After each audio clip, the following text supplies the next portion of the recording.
Amato adishima ma ya mamu nyina ha ya mo akwaba de oba Adom TV Premtobre Kasee so awia nsem asie na brason sa TV sa Adom TV Premtobre Kasee nsem no de eba no do so ne etodwa wo mu bi ya obetine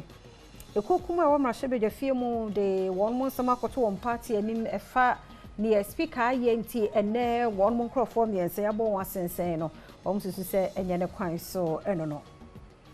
Jemtinani de Ma Parent Teachers Association Maji STS Thomas Kudu ede adesere to osofo hwe nwomasuani mu ene won e ka bi wo mu so won fa wonan NC form emofra won tre wasi nsohwe 2024 ne WAEC atena so no on ka bi na nkura ne nsanka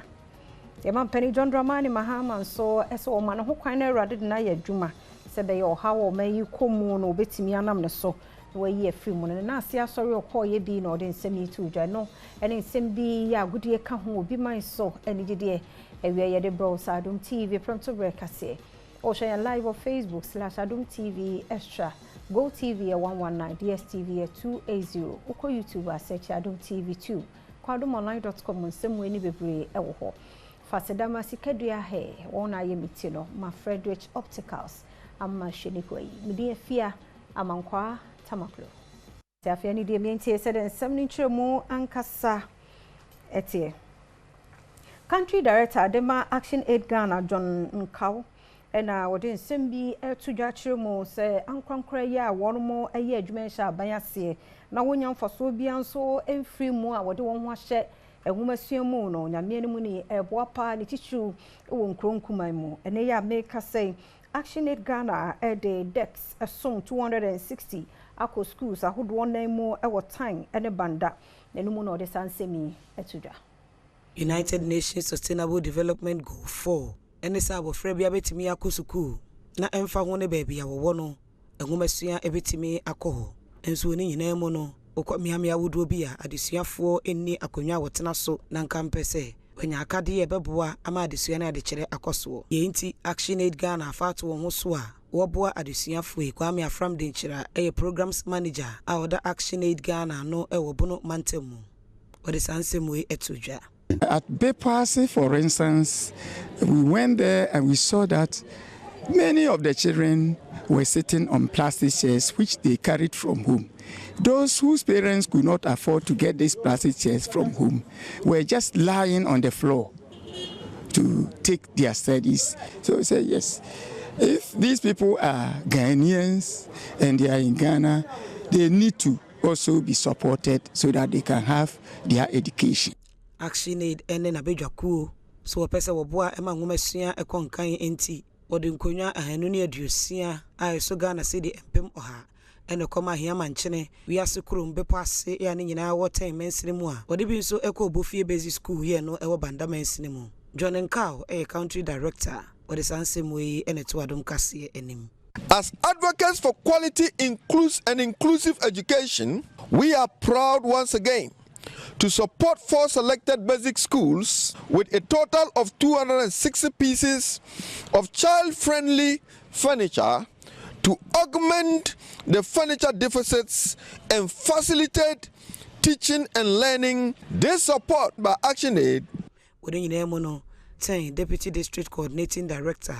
Frederick Yechiu and so HRSS. We all know that the number of schools in Soko are so many, but you are the chosen ones. What can make it possible that tomorrow you benefit other programs from Action Aid will depend on how you use this. So if Action Aid has taken the lead to do this, we are also going to pray that other donor agencies, NGOs around here will learn from them, and let's come together to provide quality education to our Jemtinani de Ma Parents Teachers Association wo GSTS Thomas Kudu odi adesere na ma osofo hwe nwomasuan ne won eka bi wo mu se ni die mu a wonfo na nsi fom na mofra won twerɛ wasi afi etwa mu na bepem sabre won sanka ye no ka won beka bie na won se tumi aka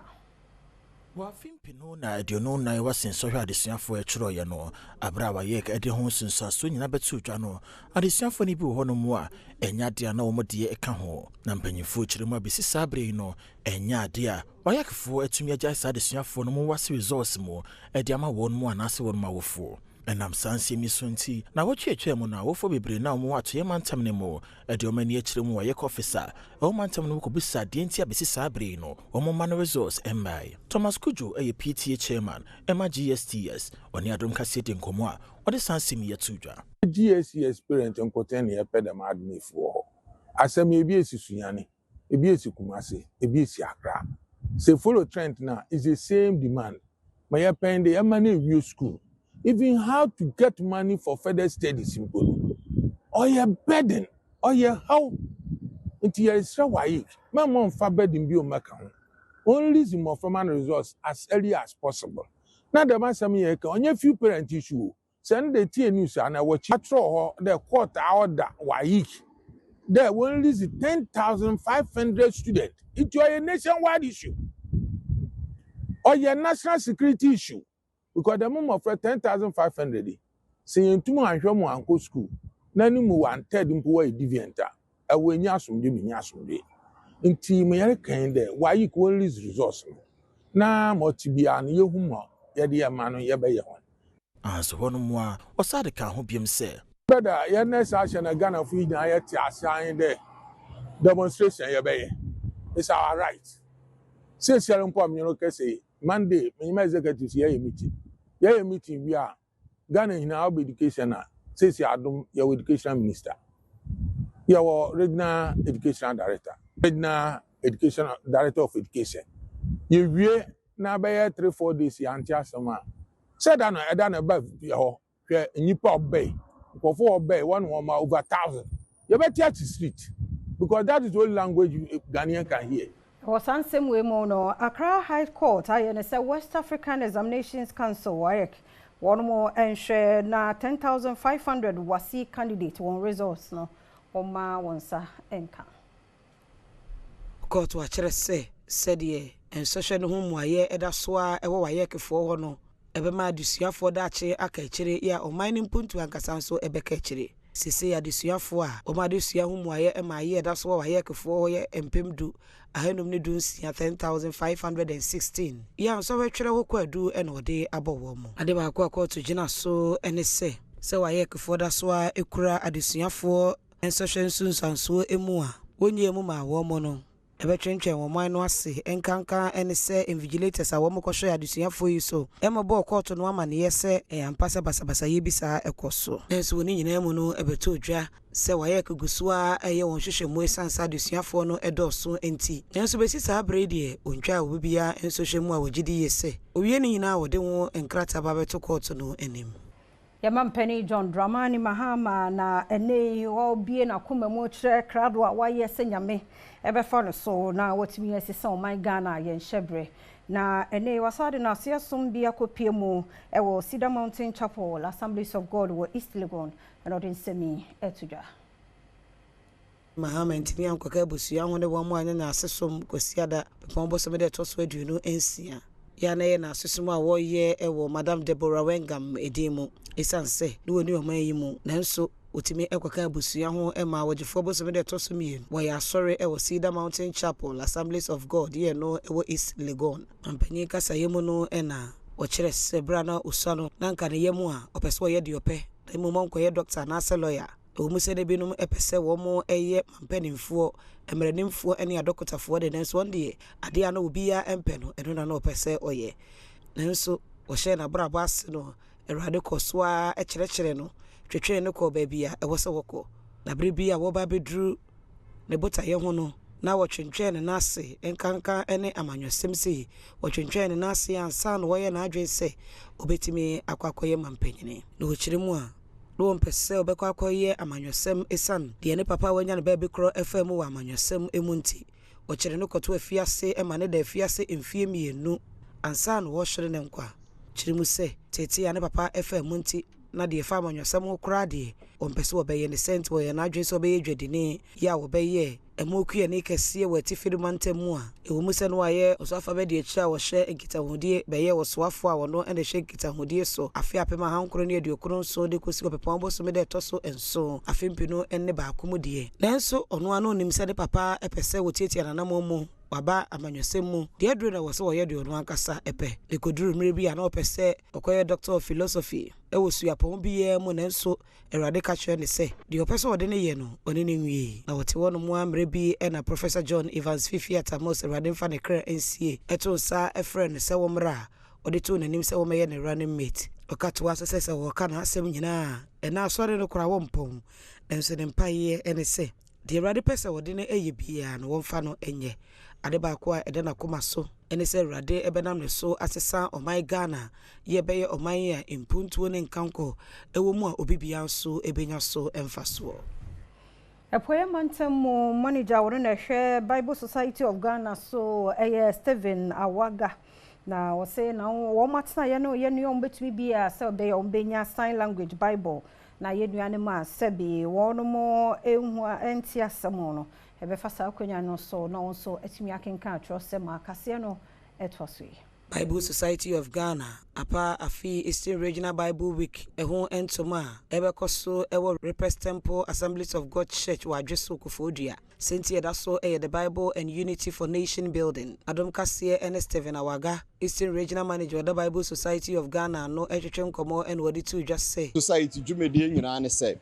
yɛbɛtintim twɔkronkron no ɛde aba kasa hodo a yɛwɔ wɔ yɛn man mu nyame nkyade efiri ba sɛ Bible Society bae no yetumi etintim twɔkronkron no from Genesis to Revelation ɛwɔ kasa baako mako du baako mu ɛwɔ yɛn ya kasa hodo a yɛwɔ wɔ yɛn man mu kasa bebree so wɔ hɔ no ma ya hyase a yɛ translate Bible no into saa language no ebiem nso no ya hyɛ ne yɛfrɛ ne sɛ sign language Bible a ɛyɛ Bible a yɛde ma yɛ nuanom a sɛbe ɔngaso ɛnti asɛm no ya hyɛ ɛno nso ase na yɛnim sɛ nsɔre mmoa ɛne Kristofo nyinaa mpa ibonti Bible Society dwumadi a yɛde ahyɛ yɛn nsa sɛ twɔkronkron no yɛbɛtintim na wura efie bia mu no ɛbɛba mu saa na mmere bi bedu a obi a wɔwɔ man mu no obenya twɔkronkron ɔno ankasa ne kurom kasa mu ɛno akyi Afidjase area head a Church of Pentecost no Apostle 7 Champon edito Christopher nyina nim sɛ wɔma Bible no nkura wɔ mo na wɔn kenkan mu asɛm sɛ bɛyɛ bɛboa ɛde nkabo mu ɛne yedie aba asɛm a na yɛde asi ani so ɛsɛ onyame asɛm ene baakoye ɛwɔ ɔman nkyekyereye mu onyame asɛm ne baakoye ɛwɔ ɔman nkyekyereye mu yɛwo sɛ onyankopɔn ɛpɛ sɛ yɛkyekyere ewiase ɔde ma yɛn ene ɔman a ɔde ama yɛn atena mu na sɛ yɛbɛtumi akyekyere ɔman na gye sɛ yɛde baakoye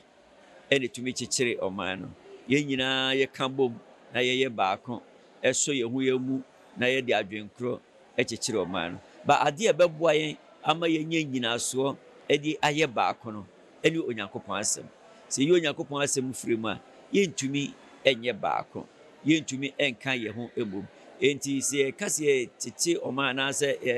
yɛkyekyere ɔman a ɛsɛ sɛ yɛkyekyere na ɛgyina onyankopɔn asɛm so wɔ berɛ a yɛayɛ baako na yɛn nyinaa de onyankopɔn asɛm ama ɛdi yɛn kan ɛwɔ ɔman Adom TV Premtobre Kasee na oguso ehye no yeto so de makomrahye bedwafie mu a kokuma ye wo ho ebonyo so ewo wonuanom miensan ne speaker abo wonom asensen wo mo kyerɛ sɛ kwan a wo fa so na nya ne kwan so no ntime ka sɛ wo de nsɛm no akodan on party mpanifo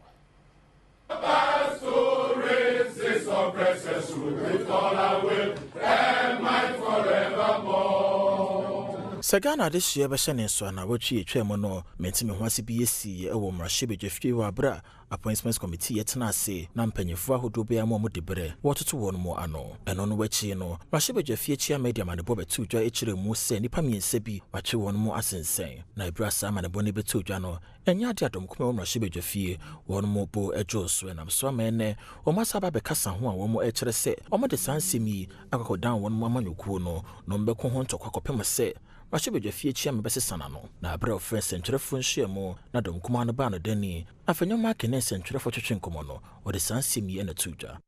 What becomes of the old saying that if all men find a man's hand in the till, his guilt must be proven? We are aware that the NDC majority itself has disrespected or disregarded Mr. Speaker's orders. In fact, on the day, one of his consequential orders was to the effect that the selection committee must meet immediately and reconstitute the appointment committee. The NDC majority caucus decided to proceed with the vetting without any due regard. And so why was such the Mubium say? That Mr. Speaker grossly exceeded his jurisdiction and his mandate, and in the process arrogated powers that he does not have unto himself. Of emphasis, orders 129 and 130, reading them together with orders 30 to 35. Even where there are contempt proceedings, which would trigger a breach of privilege and by extension the need for certain actions to be taken, a committee must be set to look into this. That was so now minority leader Fanamakina Walker say yes I didn't be to Jaffa the nipa be can efa the Juma war yes a minority leader no ehon and no and watchers say the ora babin kaneman peniko for breast or the oye no so ye bia ke bia nkene enye ne baby NDC gine emunsem ene. The NDC is up on the rules because they see some effective. They see a formidable opposition. We have a strong team. We'll make mistakes. Hey, look, J.H. Mensah was attacked. Che Mensah Bonsu came under attack. Bagbin, as minority leader, came under attack. I won't be the first. Harun Edrusu, they call him all manner of names. I've watched their videos. I'm a student of politics. I've watched J.H. Mensah. I've watched Bagbin. Bagbin did worse. Mr. Speaker, who is a top diplomat today, he did worse. Go and watch Bagbin. The 8 years, how he tormented Kufuor. If I do a quarter of what Bagbin did to Kufuor, to Mahama, I'm sure they won't survive. I've not criticized them all. So far, not that I've not started. I said I've not criticized them. Ora Fanyama Ken Guso ya Walker watch them so bien who are attacking a Juma warrior. No, when him say I'm on some sanity, it will be and will bet me attacking an hour or Beckham Bibia, a pusono, a winsome eddy. So there's more to come. I hold a view that they must form their government. I've been in governance before. I've been a leader of government business sitting in cabinet. I know what it takes to run a government. It's not easy. So I took a position on this matter, a principled position that let's allow them. Do you know how I came under attack? My people were attacking me. I had to defend myself, call a caucus meeting to explain. People didn't understand why I was waiving that clause, that practice that we should wait for 2 weeks. You remember any name that came, within 3 days they are being vetted. Within a day, being vetted. Do you know how I came under attack? But I stood my grounds. I've been in this game for some time. I know that all the days are not equal. If you want to be praised all the time, and by the way, me, I don't listen to social media. I don't watch. You don't? Because if I do, I will have depression. Okay. So if you insult me, I don't even know you've insulted me. You get my point? 3 days ago or so, somebody was sitting somewhere attacking me, and he deployed people to be calling me to listen. Anytime those people called, I blocked them. Okay. Because Enti minority leader Alexander Fanyama Keneguso ya Walker say na we no de wo bekasa de afa Freemason a enipa bi susu se o mo ye antichrist no o se nyesa enete that this rose choir perfection stage, the highest level of masonry, is all about the New Testament and Christ, the teachings of Christ. Okay. It is talking about the sacrifices Christ made, and it is therefore reprehensible for anybody to say that Freemasonry is an occultic society. You must profess Christ to be perfected. That point you made. People don't know, and they say things. For hope, faith, charity, everything is there. Read. Okay. I will not belong to a society that does not accept Christ. Adom TV Premtobre Kasee so yem free minority leaders some no na yon concern fufro emu nemu mwewo no ane ho nsem ora Alexander afenyomakin na ene obokwa edu se operation recover all loot ora team foreign minister Samuel Okudzeto Blakwa edano no omo de enfidie drones yibi na nena na wiemu no omo ehwo no ankasa na japade awowo no kasa mu no wo kire se de wo bia no nya ne kwambone so ode amamra ne nam so ene ode ayo no na japade no so nkire mu a ode bayi ni. Is one person I respect so much. We share the same esprit de corps. Is somebody, we entered parliament together. He knows what is between the two of us. Some of his designer suits, I will ask him, Ablakwa, show me the design, I'll go and buy. He wears nice shoes. He dresses well, a gentleman, dressing, whatever. We relate well. Before his veteran, I asked Ablakwa whether we didn't sit as brothers. I said, Sammy, there were things that you went overboard. I think if you make concessions, we'll be fine. Is that okay? Meanwhile, I was aware that this is Aura, guys, have been flying drones in Winneba on my property. I kept quiet. I managed it. They've been flying. They go to my beachfront property. They mounted a drone. They flew it from the community center just by the Nshona. Okay? And my boys saw it. I told them, ignore. When government changes, people do all manner of things. They went to my White House, the one at the veterinary area, flew, checking Winneba as well. Winneba.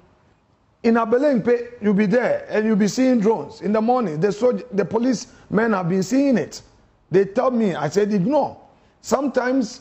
early in the morning, we see that behind the rail line. But I know that it is spying my house. What is the business of drones in the minority leaders' house? Meanwhile, I've lived in my Belenpe residence since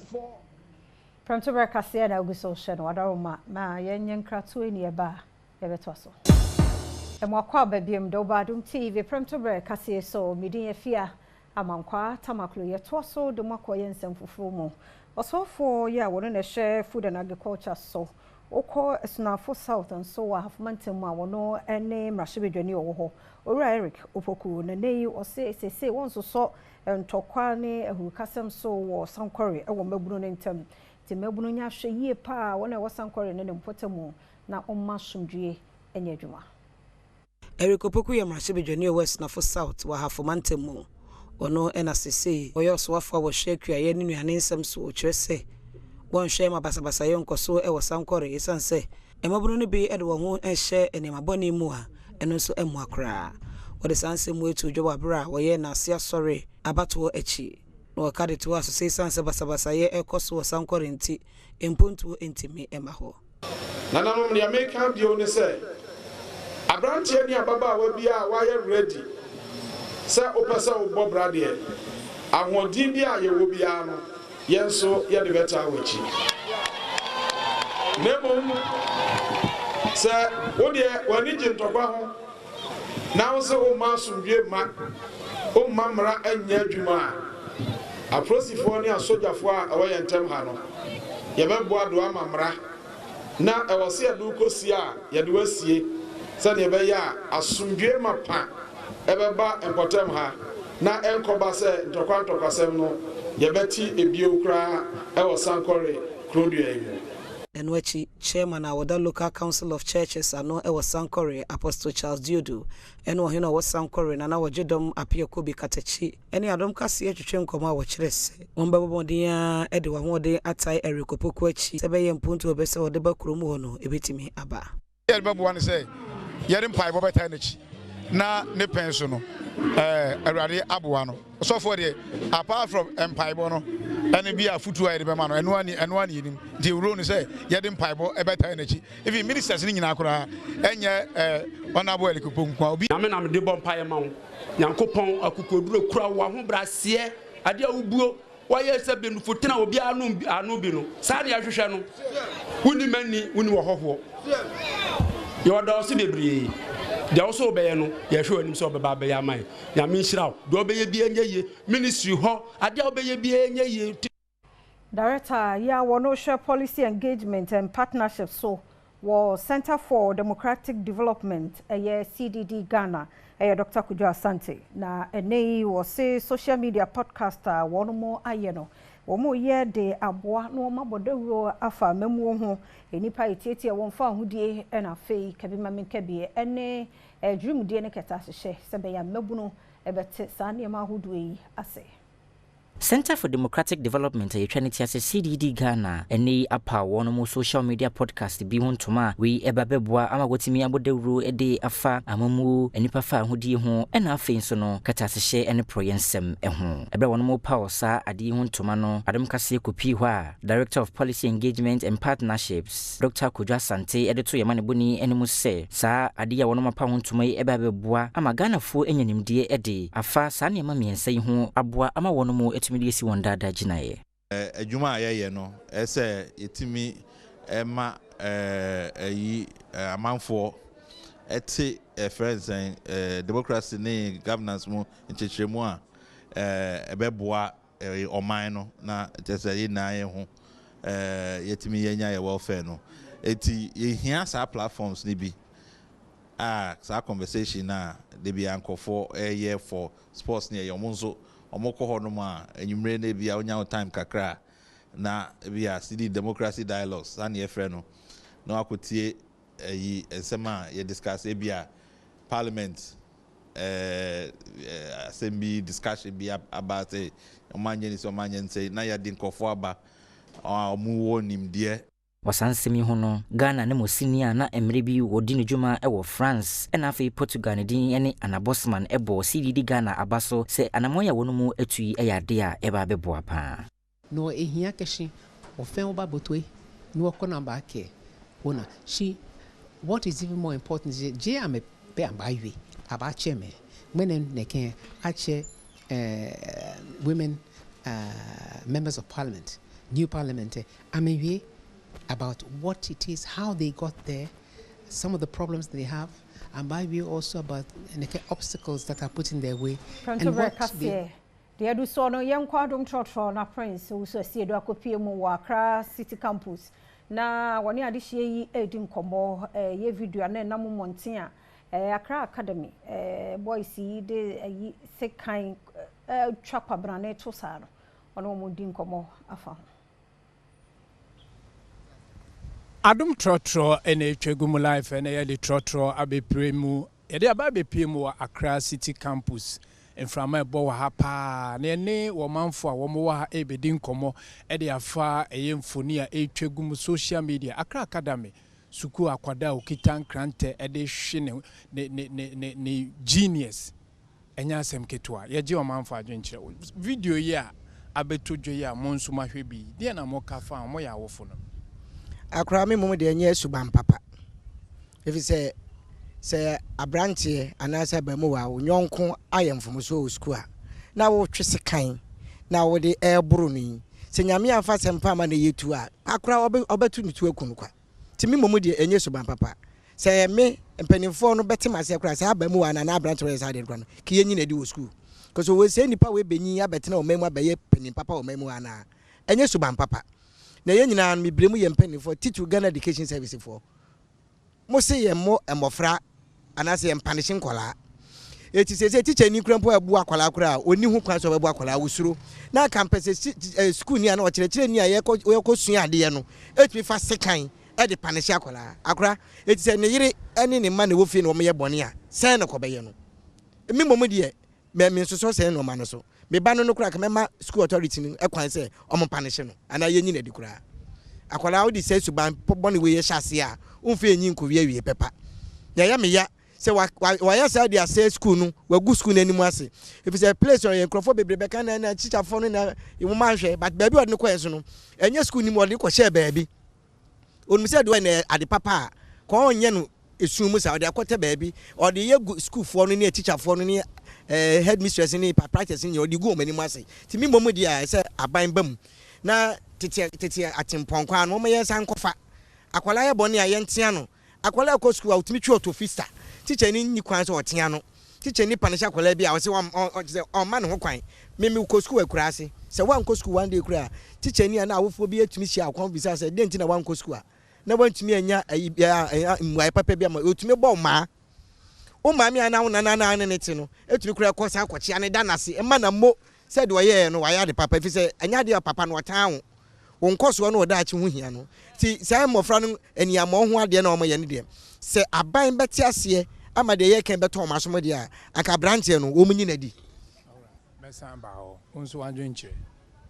mesma adwenche o me che ne sɛ school de wo yɛ ko school ni na punishment wo na sɛ ade amofa no wo ne de anu yɛ de nti sɛ yɛ ende no ɛsɛ yɛ abere so wo ko school a na sɛ wo yɛ ade bona wo ko headmaster they had to watch adowa we twa am na by this time ne ekosi ne de se efim mofana ngese na we suban bi edi kire yanyo se den suban na mofana wo su wa abrabo ma me de medwu wa mente ase sa akoda pa otumo hwe wonu anim wo yi sika guda amofana de awa ba ne de me ye sure se fans yefi wo ma me no bo papa no cheche wo de tete won si yan ya abiri je ko school obi enu a anko bi ekobi na bebre na yentum ya anko ne sa ye bona ya kakacha headmaster ma ya hu akutua na ndesta ya wo mo fre wo de aba ya wo ye de mimi hu so sa menti aso so sa se me boti se me beni na se obi ade sa krant ya jona me so mo ko school ana se me kwa me ne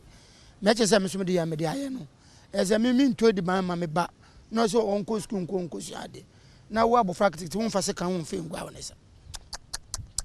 nti sende se fi school wan so wan kasa wade a wo ye wo se headmaster so mu bi o and me se ade no hu se papa bia ka ti se je chichafo no hwe no wona mo fra no kasa se after all say afra bi yobona wo de no baba ba kire wan kasa won fa wo pe won fa man punishment ti asa wakra me mutum me ka won embisa osu ko school o time secondary school seniors ni buleo ebi the belt hwe ana so mo de support bibisa o fa bibi musa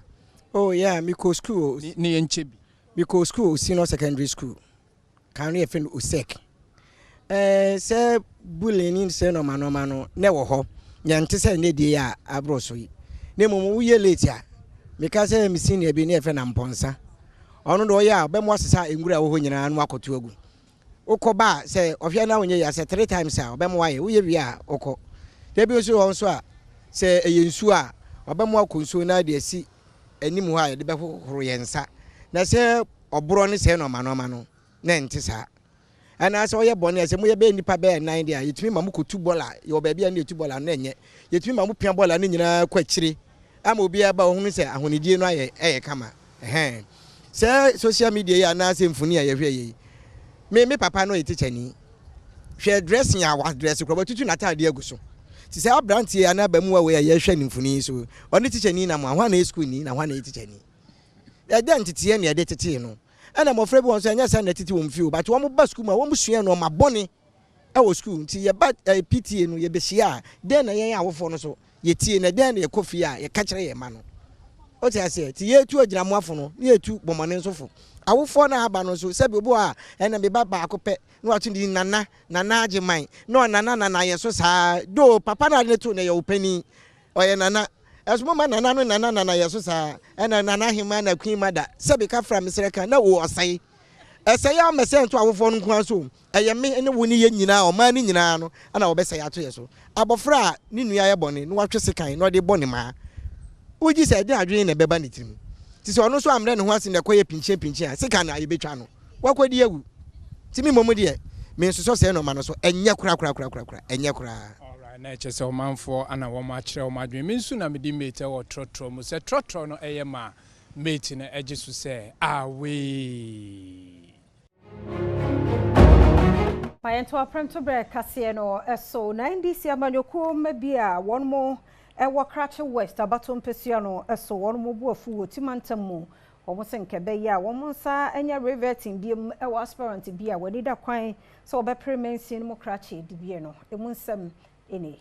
si amanyoko na chitaifo bia won mo ewo Krache West mpesua wotimantam no emo wadi nkra ma ne won mo empanyefo mantam no emo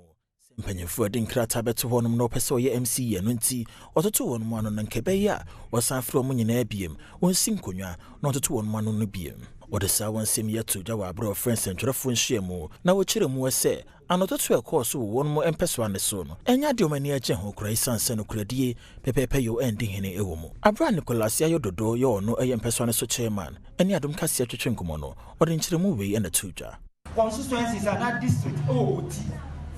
Upo district bia list so a obenya constituency executive 2 ɛwɔ so Karachi West there me executives baako 9 former executive 2 are applied for nso mo bia ni wa ya shortlist o nti ya sam ye tia vetting committee ne mɛkyerɛ yɛ criteria omo gina so omo dia shortlist na sɛ omo nkyerɛ yɛ ebia ntade na omo ahyɛ dia akɔkɔ na omo ahwɛ o so omo anim na omo ahwɛ na omo dia determine omo yɛ qualify no na omo mɛkyerɛ yɛ process ni nyɛ fair na ye MP Helen Adwanto so onu na ye the brain behind this a question and I me throw DNA see answer na vetting committee members ni nyina twa omo from the decision of Karachi West and wachi communication officer yo was some person was so and so the piece say no you was a petition them yeah I walk on no the sign no more every combo so does it mean that and you candidate be mamwa and you don't body na too yes sir what the pass fairness not panel not what is selected and panel any problem any problem but say over shop ko mu na won power salary beka we na wo so ni we antimi ya aduma e bo we de wo so ni we antimi ya eno ene ye ntia ase ntia bia ye committee no mpanyifo na wa akra no betimi afem ene mpanyifo ni ene omo akofo beti no they afro mu nyina na ka ye betimi ye interest ne say they should bring omo sa invest mu nyina and to our Premtobre Kasee no so na Ghana for nhwe ni mu no nhwe won ho den se nei fu ana se fango bo no e ba be ko estrofree nei e di aircraft na fe LPG and so emu amano mu so e kakra mu nsam eni Bon shemu kakra joy business for a year with the ho amane bo abetuja ya wo kyere mu ese ahwa petrol ena diesel bo no ebekosoro be yo hangichemu mienu ya LPG die akosoro pa be yo hangichemu ena na chiripo insia eba ne petrol dia ne bo ne bekosoro be yo hangichemu baako na chiripo enkono ne benam so amaleta bia no wato no 15 cedis 72 pesos eno endan chain no diesel so bekosoro hangichemu mienu na chiripo baako enam so eba maleta bia no ay 16 Ghana cedis 60 pesos na so we nyina mo no LPG die ebo na kosoro pan ye na dru hangichemu nai na chiripo insia enam so ema leta bia no obeto no 18 Ghana cedis 20 pesos enti sedie amanebo nyina ba beto dwa no eba beboa ama oyo marketing companies na hunu sedie ombesi fadi wo mo adwuma no wontumi enkyere se wono mu a wo mo ye adwuma wo honom ne nyina de be ye adwuma na se wo mfanya adwuma na so na mo se adwuma ne mu odin na mungu nintino ebetumi ahye oyo marketing companies no ama won so aye sakra kakra e wo mu abuo mu fango boye ama ne muso ne nyina no ejina crude oil a de bo na kosoro wo international markets ene said the petrol ho ne ma ne so ebo na baba ye den ebiemo no enam so my Ghana sika no wo de to US de ho e wo fom ne nti nyina ka ho bi na mafango bo ne so e ho no sakraye yes, Environmental Protection Authority mpanifo abɔwura mu asantemantem mu nia bi a wɔn etu fam agudie na wɔni ehu tumi ɛyɛ nsuo ofena so no wɔn akɔgye excavators bɛɛ mmiɛnsa afiri wɔn nsɛm.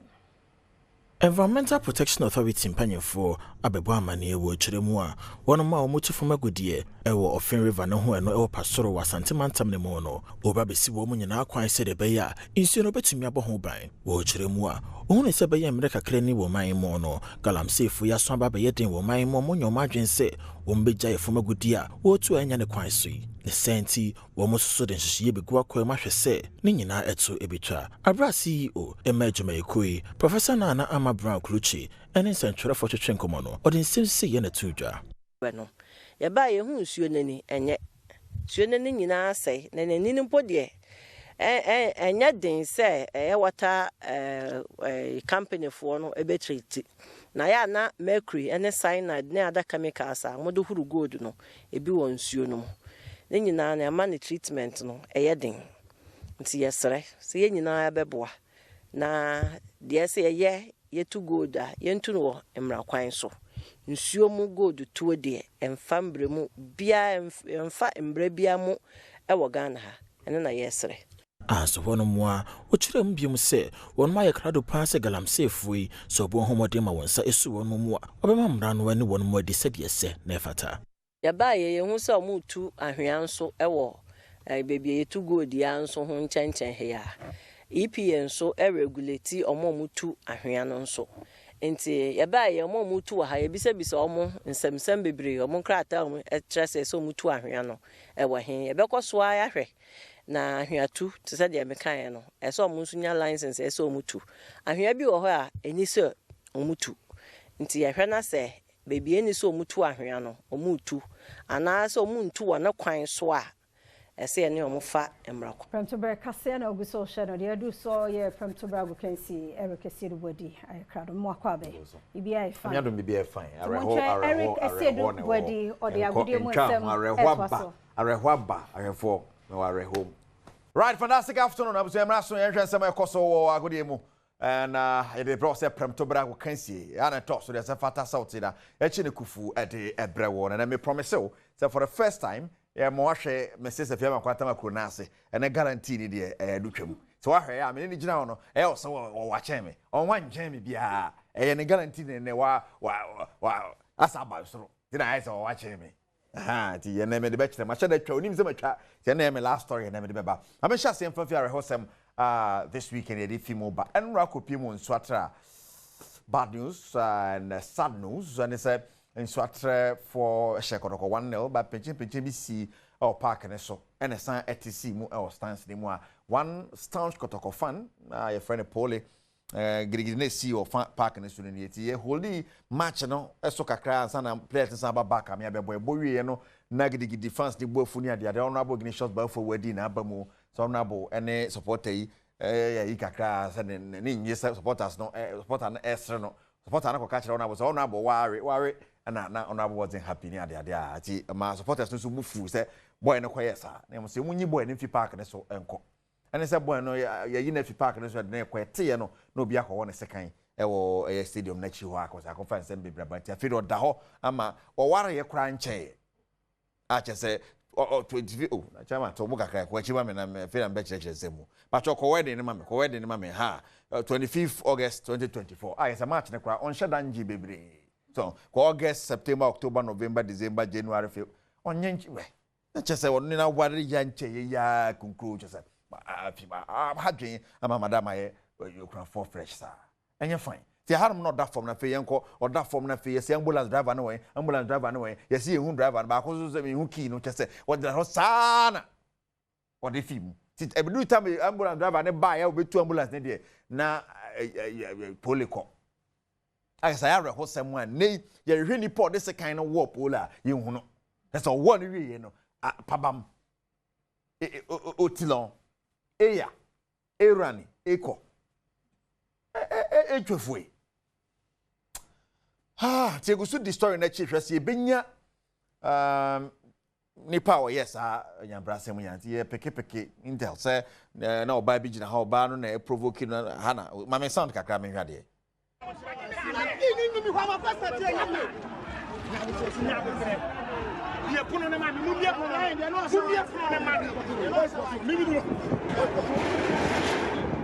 na ambulance no way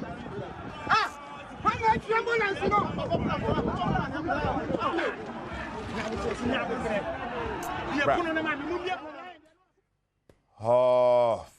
the ambulance later by the na yeka go mudi kan ne to Prague mu Prague na kwa gigi na president bi mu nyini mfa na ewi fi Prague mu de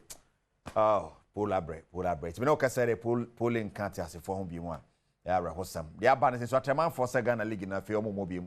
sansa na koroko force so dia ba say nche omo so betwem ho e de fi koroko supporters ne sa fi koroko ball a omo nko park bi mu and the Ghana Football Association say ya holding league ne on ya tuebo kakra mo league say ya tuebo to afre Ghana Premier League clubs ni pani force ye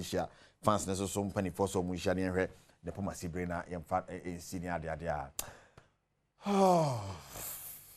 tired that be sad mom I'm not tired I'm sad Now, Yanko Pimo Santos, Neymar da Silva, Akupimo Santos, na the unveiling no, was massive. A star, no, or coaching, we're drawing chin, yabewo. Say, I feel quite a macro, actually, a fear station, a good. Get a fear at Chiano, I know, I go back to Solid FM. Can't think I don't know. Say, I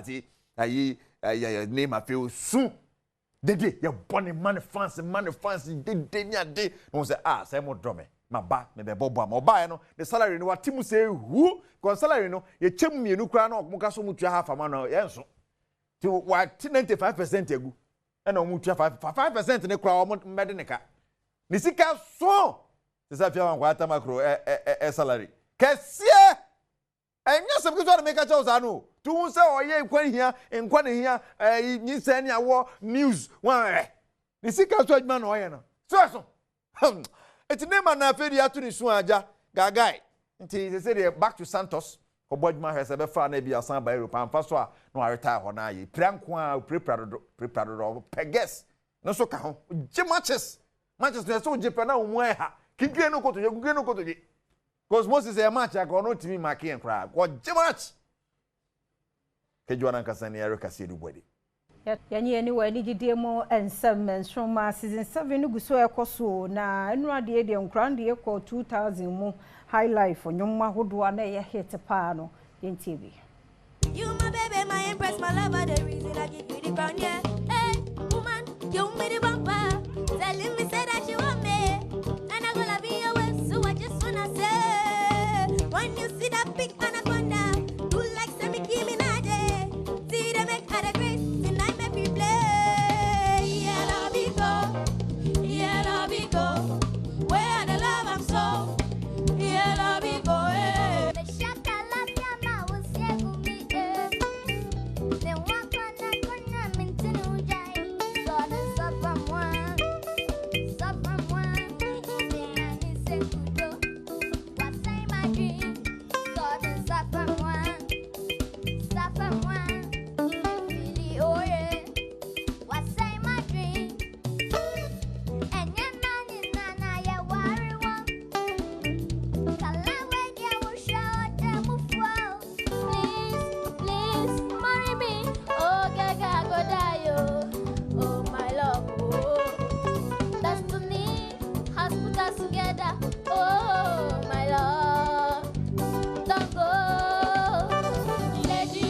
Krenya me ne yede wo ma ba wiase no nti kwasi da bia no anyabre ahwe wo mo nyom no ba yakra na wo ma wo fo kra nhia na wo hihia nso he wo to no finchim nti kwasi da bia 3 pm na ate ho na fe nso wahwe bi yenye no so na Adom TV Premtobre Kasee no aha da be makwan na wie ye de siase dan koma wo mre no wadaje team no nso ma ya de medamose medi afia amankwa tamaklo fire for fire etwaso